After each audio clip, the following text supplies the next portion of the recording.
Mayroong isang mamahalin, sasambahin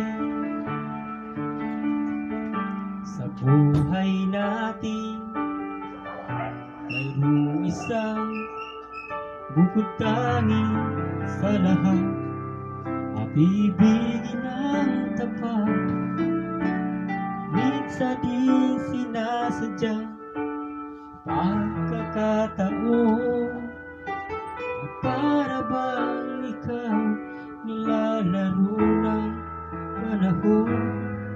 May ibang makikilala